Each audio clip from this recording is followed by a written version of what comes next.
tal? ¿Cómo están, amigos y amigas de esta comunidad? Murió Jan Sukar Kuri y se lo digo abiertamente, ojalá que se pudra en el infierno. Uno de los personajes más miserables que pueden existir, no en la historia de cualquier país. Uno de esos personajes depredadores, brutales, que no se tocan el alma, el corazón, nada, y que dañan la vida de millones de personas al abusar de menores de edad, al abusar de niños, de niñas. En alguna ocasión me decía Alberto Atié, los peores depredadores están en la iglesia, y no lo dudo, ¿no? Marcial Maciel es el mejor ejemplo de ello, el propio Norberto Rivera, Joaquín Aguilar, en fin.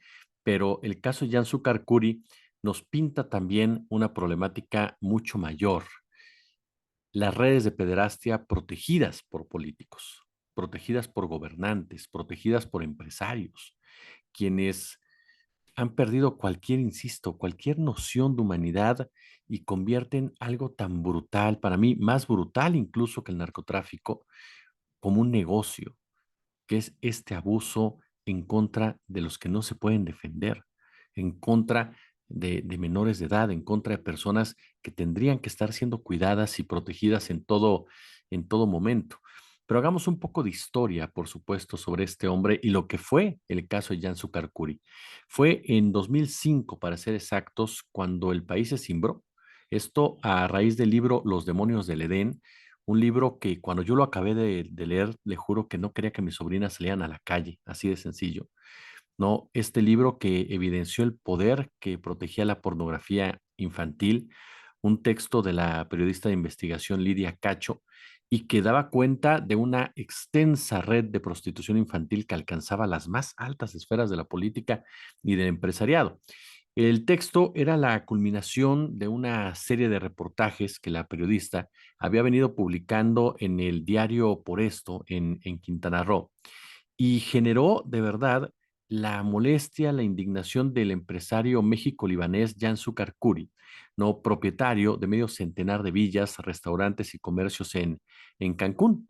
El trabajo de Lidia Cacho se basaba mayormente en testimonios de las niñas afectadas, pero también en videos, donde se veían violaciones de niñas entre 4 y 12 años de edad. El conocimiento de estos materiales obviamente causó la rabia, la indignación de muchos ciudadanos, pero también de empresarios y políticos asiduos al Paraíso del Sur, pues había destapado una compleja red de explotación sexual controlada por Jan Sucar-Kuri y por Kamel Nasif Borge, el rey de la mezclilla. Muchos de estos políticos y empresarios que se enojaron, no cree usted que lo hicieron por lo indignante, lo vergonzoso, lo brutal que era el caso, no, sino porque temían que los fueran a descubrir. Kamel Nasif era por entonces dueño de Tarrant Apparel, una empresa maquiladora, ¿no? Con oficinas en varias partes del mundo, famosa por sus métodos antiecológicos, por sus miserables condiciones laborales. Era protegido de Vicente Fox Quesada, y con ayuda de un hacker, Lidia Cacho conoció la identidad de decenas de empresarios y políticos de alto perfil de todo el mundo, integrantes de esta red. Las amenazas de muerte, los intentos de soborno, los días, caray, rodeada de escoltas, pues se volvieron parte de la vida de la periodista. Las familias de las niñas también fueron amenazadas, y los señalamientos iban desde la compra y venta de niñas y niños, el lavado de dinero, el narcotráfico, hasta la producción y comercialización de pornografía infantil. Se documentó el traslado a Cancún de cientos de niñas para su explotación sexual. Se documentó incluso el asesinato de una niña salvadoreña víctima de estas orgías de muerte. Y Jan Sucar-Kuri tenía videos de pornografía infantil con políticos a quienes extorsionaba con grandes sumas de dinero para que sus identidades no fueran reveladas. No obstante, Zucker tenía demandas por violación de menores desde los primeros años de la década del 2000 y fue enjuiciado y capturado en 2005 en Arizona. Un año después fue extraditado a México, en donde deambuló por centros penitenciarios desde Almoloya hasta el Cerezo de Cancún. Zúcar fue condenado a 112 años de prisión por los delitos de corrupción de menores, de pornografía infantil, y por su parte, Kamel Nasif cuenta con una orden de aprehensión por tortura, pero él está en el Líbano no lo extradita porque no extradita a uno de los suyos, pero además en México siempre contó con mucho poder en esa región del país. Miguel Borge Martín, que fue gobernador del 87 al 93 y era su tío, era su primo, ¿no? Su primo era Miguel Borge Martín y Kamel Nasif era tío de otro ex gobernador de Quintana Roo, de Roberto Borge Angulo, que estuvo del 2011 al 2017, que hoy está en prisión y sujeto a proceso por diversos cargos, muy protegido por Enrique Peña Nieto, por cierto. Por desgracia, la pederastia en México ha sido practicada, fomentada, protegida desde las más altas esferas del poder. México les ofrece impunidad, secrecía, mejores precios incluso a los millonarios que frecuentan países como Tailandia, como Camboya. Y el 16 de diciembre de ese mismo año, afuera del Centro Integral de la Mujer en Cancún, Lidia Cacho fue detenida, si no mal recuerdo. Había una orden de aprehensión que le implicaba en supuestos delitos de difamación, de calumnia. ¿Quién había puesto la demanda? El cínico criminal de Kamel Nasif en un juzgado de Puebla, todo como acto, por supuesto, de represalia. Durante todo el viaje, Lidia Cacho fue torturada, fue agredida con pistola. Los días que estuvo presa, la desnudaron, la amenazaron con violarla. En fin, Lidia Cacho fue exonerada de sus acusaciones en enero del 2006. Un mes más tarde, el 14 de febrero, el periódico La Jornada publicó a 4 columnas Al descubierto la conjura contra Lidia Cacho, y ahí transcribía partes de 12 llamadas telefónicas entre Kamel Nasif y varios personajes de la política mexicana, ocurridas los días posteriores a la detención de la escritora. En primera instancia, se reveló el complot en contra de Lidia Cacho y la violencia con la que se le enviaba un mensaje de intimidación. Kamel Nasif habría dicho por teléfono a un amigo empresario identificado como Juanito: el gober de acá le echó huevos, ya la agarraron a la hija de puta. La venganza es una sopa que se toma fría. Y Juanito le recomendó al empresario que pagara para que violaran a la escritora en la cárcel. Kamel Nasif respondió con cinismo: ya va recomendada, le dijeron al director, a esta hija de puta me la pones con las locas y las tortilleras. No obstante, la llamada que incendió los titulares de todo el país fue la que tuvo Kamel Nasif con el gobernador de Puebla, con Mario Marín. En ella, con una crudeza abominable, el gober precioso, como lo llama su amigo, se jacta, ¿no?, del complot de las agresiones en contra de Lidia Cacho. Dice: ya ayer le acabé de dar un pinche coscorrón a esta vieja cabrona y le dije que aquí en Puebla se respeta la ley, que aquí no hay impunidad y que aquí quien comete un delito se llama delincuente, que no se quiera hacer la víctima. Pocas veces, de verdad, pocas veces, si ustedes se acuerdan de esa llamada, no me dejarán mentir, se había exhibido con tanta nitidez la putrefacción de las entrañas del poder, sus mecanismos, la manera de utilizar el aparato de justicia para pisotear los más elementales derechos humanos.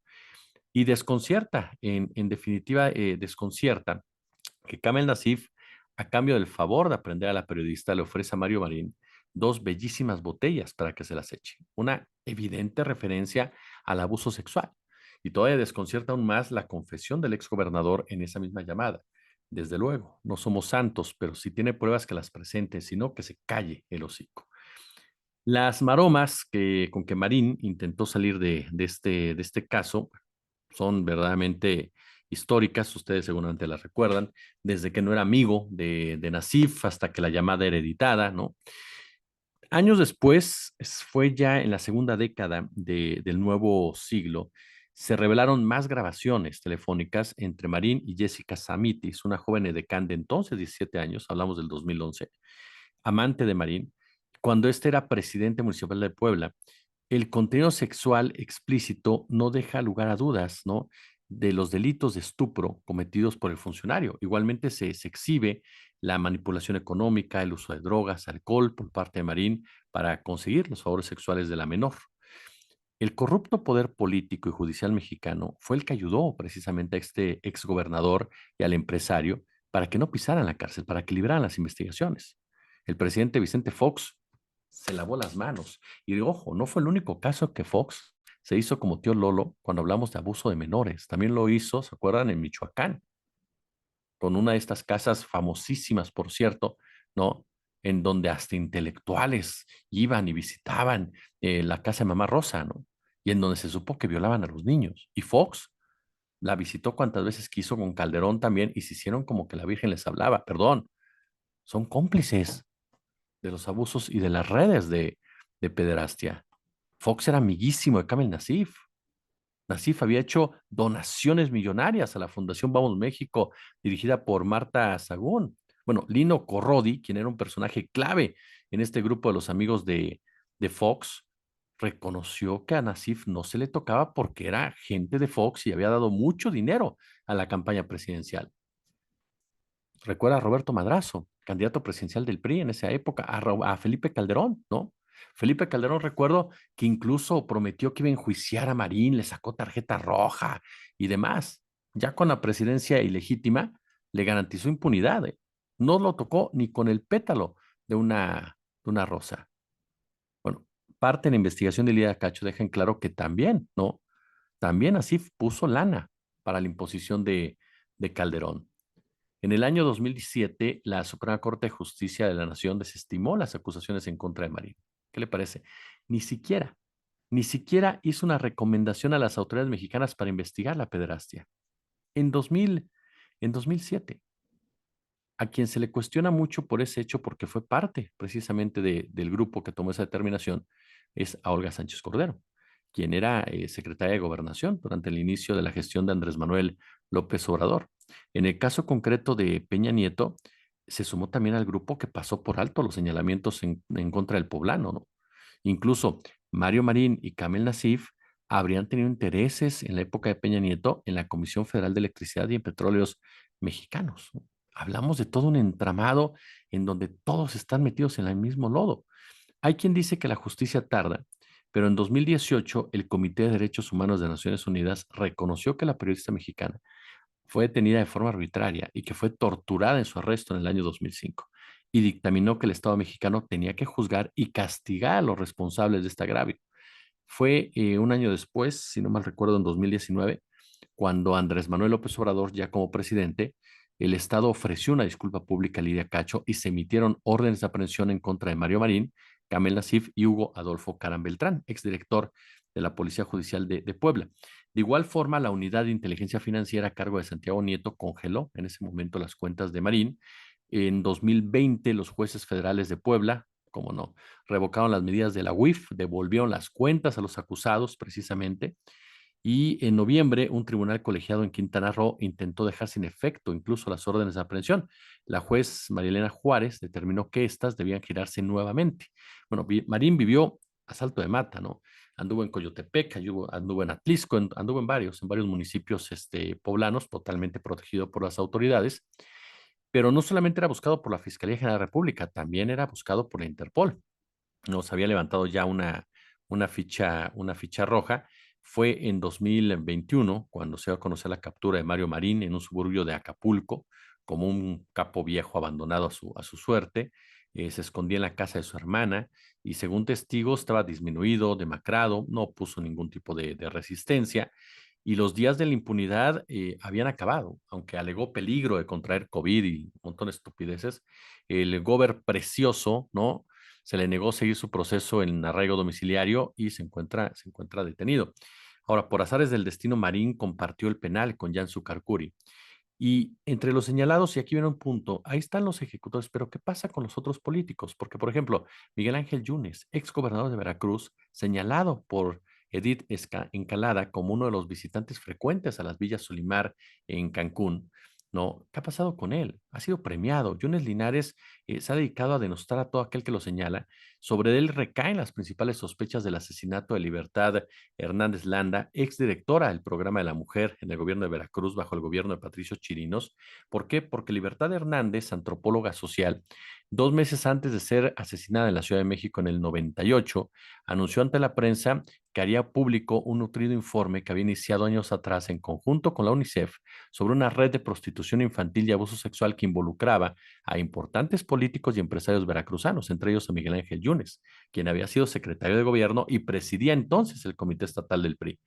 En mayo del 2010, Fidel Cuellar, entonces secretario particular de Libertad Hernández, hizo pública una declaración en donde afirmaba que en junio de aquel año fatídico, mientras desayunaba en un restaurante de Jalapa, Veracruz, de Jalapa, Yunel Linares se acercó a su mesa para increpar a la antropóloga, amenazando a gritos que le pasaría algo a ella y a sus hijos si no desistía de publicar el informe. Ese día, Libertad Hernández habría hecho del conocimiento de esta amenaza a la entonces directora nacional del Programa de la Mujer y representante de México ante la UNICEF, la periodista Dulce María Sauri, quien tenía información abundante sobre la red de pedofilia, pero no hizo nada.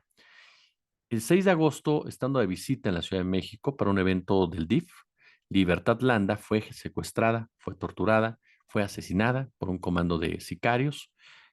También lamentablemente fue brutalmente violada y la información que haría pública en el 98 se perdió para siempre. Años antes ya se había discutido sobre este tema y después, en 2003, una joven de 16 años llamada Emma Lagunas levantó un acta por violación en contra de Yunes Linares en la Procuraduría de Justicia de Cancún, Quintana Roo. En esa demanda y posteriormente en el libro Los demonios del Edén, Emma detalla humillaciones, golpes por parte de Yunes, además de violaciones en grupo.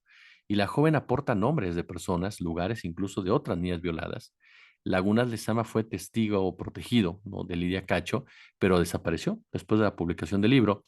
Los fuertes señalamientos, las denuncias ante el Ministerio Público no fueron suficientes para que Fox pues no premiara a Yunes, ¿no? Usted recuerda que a Yunes le dio el cargo de subsecretario de Seguridad Pública Federal. Puso en manos de un criminal la seguridad de los mexicanos. Más adelante, Felipe Calderón lo hizo titular del Instituto de Seguridad y Servicios Sociales de los Trabajadores del Estado, en donde Yunes fue acusado por desviar 230 millones de pesos.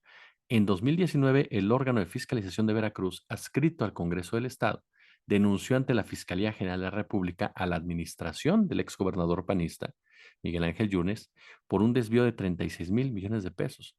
Usted recordará que Yunes amenazó sin éxito al director de Penguin Random House para que los demonios del Edén no viera la luz.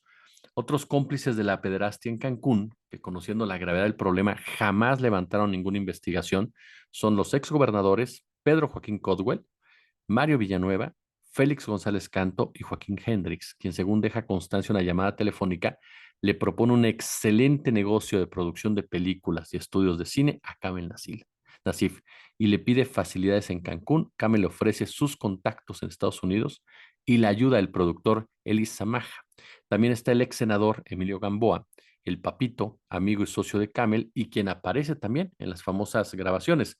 No hay que olvidar, según arrojan los demonios del Edén, que Jan Sucarcuri presumía su amistad con José López Portillo, pero también con Vicente Fox Quesada y con exgobernadores como Fidel Herrera de Veracruz y Pablo Salazar Mendigochía de Chiapas.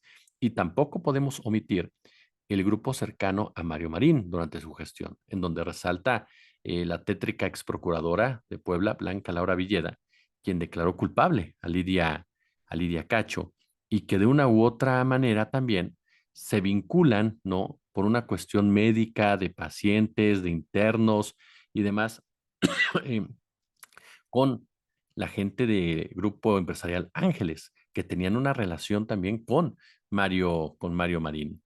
Por último, obviamente hay que recordar lo que dijeron los exabogados de Jan Sucarcuri, particularmente Wenceslao Cisneros y su hijo Hernán Saúl Cisneros, ¿no?, quienes asumieron la defensa y conocieron a fondo el emporio criminal del pederasta, dejando su experiencia en un libro que se llama Las entrañas del monstruo. Y ahí los abogados hacen revelaciones escalofriantes, como que las villas de Jan Sucarcuri en Cancún no solo eran lugares de reposo, sino complejos centros de filmación que operaban para grabar las violaciones de las niñas y niños. Un material que luego era enviada a una productora de Estados Unidos, en donde se editaba y distribuía a clientes de todo el mundo. Y detalla el abogado que en todo momento Zúcar contó con el apoyo de su esposa, de un compadre que era gerente de grandes hoteles en Estados Unidos y desde luego de todas las autoridades de Quintana Roo y de otros estados. Detalla también que los precios de los videos eran variables y que dependían de la edad de los niños y la crueldad con la que se les violaba. La venta de dichos videos ascendía a $1 millón. Y el abogado añade que muchos materiales, videos, fotografías, facturas, testimonios, quedaron congelados en los sótanos de la Procuraduría de Cancún, en cajas fuertes de prominentes abogados. Y en ellos se ocultaban aún nombres de importantes empresarios, de militares también, generales, de políticos de alto rango, de gobernadores e incluso también de ahora expresidentes que, si no participaron activamente como pederastas, sí protegieron a los pederastas, Vicente Fox y Felipe Calderón. Pulgar arriba, si les gustó este video, ya lo saben, compártanlo, platiquen con nosotros, déjenos sus comentarios, por supuesto. No se los olvide suscribirse a este canal denle a las notificaciones de YouTube, denle a las notificaciones, por supuesto, del mismo, del canal, de su comunidad. Y si hay chance, si hay oportunidad, denle, pues échenos el super chat, échenos el super gracias. Yo, como siempre, les agradezco por su atención. Únanse al canal, háganos el paro y nos vemos el día de mañana. Recuerden, a las 5 de la tarde se estrena el espacio de Manuel Hernández Borbolla, Revelaciones, con las opiniones de este gran periodista. A las 6:30 estará Narrativas con Federico Bonazo y también, por supuesto, Ricardo Valderas. Amén de algunos comentarios de su servidor y también tenemos por ahí preparada ya una nota interesante, unas notas interesantes sobre el fútbol y la política y también otra de esos títulos que llaman la atención, cómo los grandes empresarios se reúnen para definir el futuro del planeta. Tenemos entrevistas también, ¿no? Que ya estaremos platicando y gracias. Nos vemos mañana.